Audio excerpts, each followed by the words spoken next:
पाकिस्तान में कौन से ग्रुप ऐसे हैं जो पाकिस्तान के खिलाफ कार्रवाइयों में मुलव्विस हैं? इसके बारे में वज़ीर-ए-आज़म इमरान खान साहब ने गैर मुल्की जरीदे को इंटरव्यू देते हुए बताया कि अफगानिस्तान से 3 ग्रुप पाकिस्तान के खिलाफ सरगर्म है। 3 ग्रुप जो सकूत काबुल से पहले से पाकिस्तान में कार्रवाइयाँ कर रहे हैं। उनमें पहले नंबर पर है जी तहरीक तालिबान पाकिस्तान, दूसरे नंबर पर है बलोच दहशतगर्द और तीसरे नंबर पर है दाइश।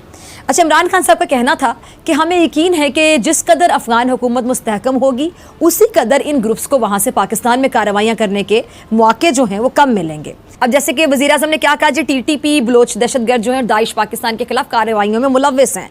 तो ये जो हालत है अगर ठीक नहीं होती है तो फिर क्या हालात होंगे इस खित्ते की? खासतौर पर अगर मैं बात करूँ, अमेरिका की जो उन्होंने अपनी रीसेट किया है अपने फॉरेन पॉलिसी को जो बाइडेन के आने के बाद, उसमें नंबर 1 वो नुक्ता फॉरेन पॉलिसी का अमेरिका का है कि चाइना की कंटेनमेंट। और चाइना की कंटेनमेंट कैसे हो सकती है?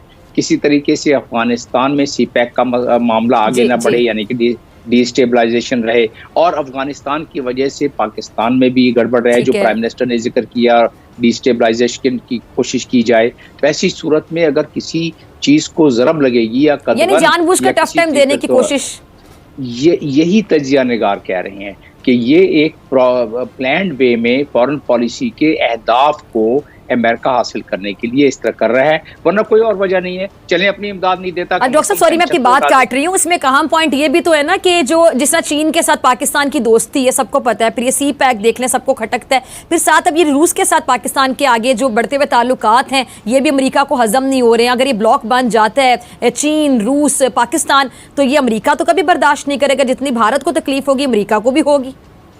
नहीं, प्राइम मिनिस्टर ने तो अपने कार्ड्स बिल्कुल खोल के 3 दिन पहले बता दिए ना। और प्राइम मिनिस्टर से जब उन्होंने बयान दिया तो उन्होंने कहा कि अमेरिका जो है उनसे हमारी जब भी उसने हमारे तरफ हाथ बढ़ाए या दोस्ती की है तो हमारा काम निकलने के बाद वो भाग गए हाथ झाड़ के। यही बात हिलरी क्लिंटन ने भी की थी। और चाइना हमारा हमेशा दायमी दोस्त है, लिहाजा चाइना से हमारी दोस्ती हमेशा कायम रहेगी। तो ये तो उन्होंने कह दिया ऑलरेडी। और यही जो इस वक्त हालात बतदरीज आगे बढ़ रहे हैं जियोपॉलिटिकल तनाजुर में, उसमें अगर हम ना भी चाहें, हालांकि हम चाहते हैं कि बैलेंस रखें, लेकिन बैलेंस रखने का कोई जवाब अमेरिका क्रिएट नहीं कर रहा है। हमारे अपने मफादात हैं और जाहिर हर मुल्क को अपने मफादात को देखना चाहिए। अगर देखा जाए तो डॉक्टर साहब ये जो पाकिस्तान की जुग्राफियाई अहमियत है, मैं अक्सर बात करती हूँ पाकिस्तान की जुग्राफियाई अहमियत जो किसी ब्लेसिंग से नेमत से कम नहीं है पाकिस्तान के लिए, तो उन ममालिक का पाकिस्तान में इंटरेस्ट होना भी एक मतलब पाकिस्तान की अहमियत को वाजे करता है। अब ये एक नई शोशा शुरू हो गया कि जी रूस के साथ इस वक्त रूस जाना कुछ लोगों को समझ नहीं आ रही कि खान साहब क्या करने के जा रहे हैं वहाँ। खान साहब क्या करने जा रहे हैं वहाँ, क्या करने जा रहे हैं 23 साल बाद? ये बहुत अहम दौर है। यहाँ तो हमें तो ये बताया गया था एस्टेब्लिशमेंट की तरफ से ऑफिशियली कि रीसेट करना है अपने तल्लुकात और अमेरिका के साथ कुछ मसले जो मसाइल हैं उनको हल करना है। अच्छा। और हम किसी कैंप में नहीं बैठना चाहते मगर अमेरिका के साथ मसले हल करना चाहते हैं। जी। हमारी सारी तजारत और आमदोरफ्त और उधर ही है, वेस्ट के साथ है, और IMF भी वही है, FATF भी उधर ही है, ठीक है ना, तजारत भी उधर ही है, सारा कुछ ही अमेरिका के साथ और वेस्ट के साथ है। तो मगर चाइना को हम नहीं छोड़ सकते, वो हमारा ऑल वेदर फ्रेंड है।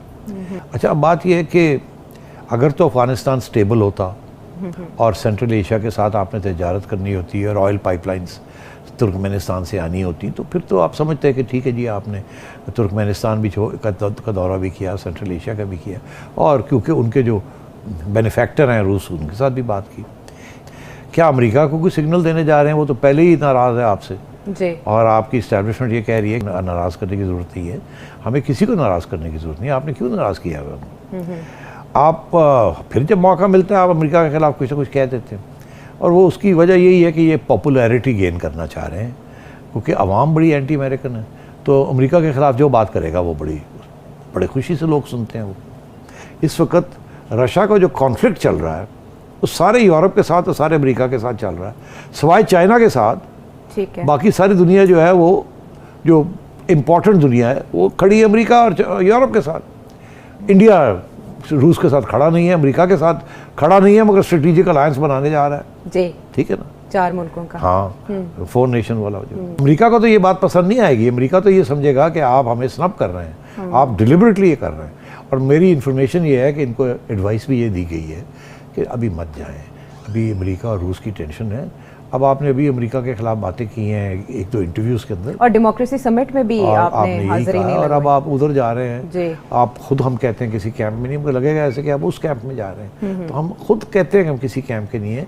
ये वो वक्त है कि दो हाथी लड़ने जा रहे हैं, ठीक है, और सुपर हम पावर की लड़ाई। और हम किसी के साथ ना खड़े हो, चुप करके कोने में बैठे रहे। ठीक है। और आप जा रहे हैं जहाँ जंग होने जा रही है, या एटलीस्ट खबरें तो यही आ रही हैं कि वहाँ कुछ गड़बड़ होने जा रही क्राइसिस है। है जी। दोस्तों, ये कहा जा रहा है कि प्राइम मिनिस्टर इमरान खान का जो विजिट है रशिया का, वो बड़ा इल टाइम्ड है। और मजे की बात यह है कि वहां से तो इनविटेशन भी कोई नहीं आया। ये रशियंस ने इमरान खान को इनवाइट नहीं किया, ये इनविटेशन हमने हासिल की है। ये पता नहीं क्यों, हमारी क्या बदकिस्मती है हमारी लीडरशिप की। अच्छा, एक तरफ अमेरिका जो है वो हमें ना बुला रहा है और उधर हम अकड़ के बैठे हुए हैं कि जनाब वो जी अमेरिकन ने हमें कभी इनवाइट नहीं किया, वो बाइडन ने कॉल नहीं की, वो ये है वो है, इधर है उधर है। और दूसरी तरफ हम रशिया से इनविटेशन जो है वो हासिल कर रहे हैं ताकि हम जो है वो जाएं। और अभी सबसे इंपॉर्टेंट चीज है, एक ग्लोबल एनवायरनमेंट को देखने की जरूरत है। इस वक्त अमेरिकन और रशियन जो है वो कहा जा रहा है कि न्यू कोल्ड वॉर में जा चुके हैं। यूक्रेन के ऊपर मामला चल रहे हैं, रशिया फोर्स कर रहा है कि यूक्रेन को आप नेटो में नहीं लेंगे। यूरोप डिवाइड पड़ा हुआ है, जर्मनी के ऊपर अपने जो पार्टनर्स हैं वो क्वेश्चन मार्क लगा रहे हैं। नॉर्थ स्ट्रीम 2 जो गैस पाइपलाइन है रशिया से, जो कि जारी बात है जर्मनी जा रही है और यूरोप को गैस जा रही है, बाइडेन ने यूरोपियन को पूछे बगैर कहा कि हम वो स्क्रैप कर देंगे। इतने बड़ा क्राइसिस चल रहा है इस वक्त यूरोप के अंदर कि इस वक्त अगर मैं इधर अमेरिका में बैठूं और मैं देख रहा हूं कि अगर आप कोई भी इस वक्त अमेरिकन आउटलेट, न्यूज आउटलेट देख लें, वो प्रिंट हो, वो इलेक्ट्रॉनिक हो, वो तो देख लें, आपको नजर आएगा कि एक जिसे कहते हैं हलचल मची हुई है। जो यहाँ के सहाफी हैं वो सारे जाके यूक्रेन में जाके रिपोर्टिंग कर रहे हैं। अमेरिकन ने अपने लोगों को कहा है कि इवैक्यूएट कर लें, एम्बेसीज खाली कर रहे हैं, और हम यहाँ पे बैठ के रशिया को सपोर्ट करने चल पड़े। तो ऐसे में आके वजीर आजम इमरान खान साहब की जानिब से इस तरह का बयान देना, जनरल साहब सबसे पहले मैं आपकी तरफ आऊंगी। 3 गिरोहों की बात की, उन्होंने कहा है कि अफगानिस्तान में सरगर्म है पाकिस्तान के खिलाफ, क्या कहते हैं? गिरोह में टीटीपी है, हिज़्बुल एहरार है, इस किस्म के लोग जो हैं, बीएल, ये लोग जो वहाँ पे मौजूद हैं। और हम ये बात भूल जाते हैं, देखिए मैं बड़ा सख्त क्रिटिकल हूँ इस बात पे तालिबान के ऊपर, लेकिन हम ये भूल जाते हैं पूरे अफगानिस्तान के ऊपर उनके पास तनख्वाह देने के पैसे नहीं हैं, वो इफेक्टिव है नहीं, कोई फोर्सेस अपने आप को कंट्रोल कर नहीं सके, कोई अपने आप को इंस्टीट्यूशन बना नहीं सके। बना सकते तो शायद कंट्रोल भी कर लेते वो। तो अब तालिबान के ऊपर गुस्सा तो में है, लेकिन तालिबान के मसाइल भी समझे। और अमेरिका जानबूझ के उनको इस बोझ के तले और नीचे दबाया जा रहा है कि ये मुल्क बदअमनी का शिकार हो, यहाँ पे लोग भूख से मरे, जिसको पहले 20 साल तक ये अपने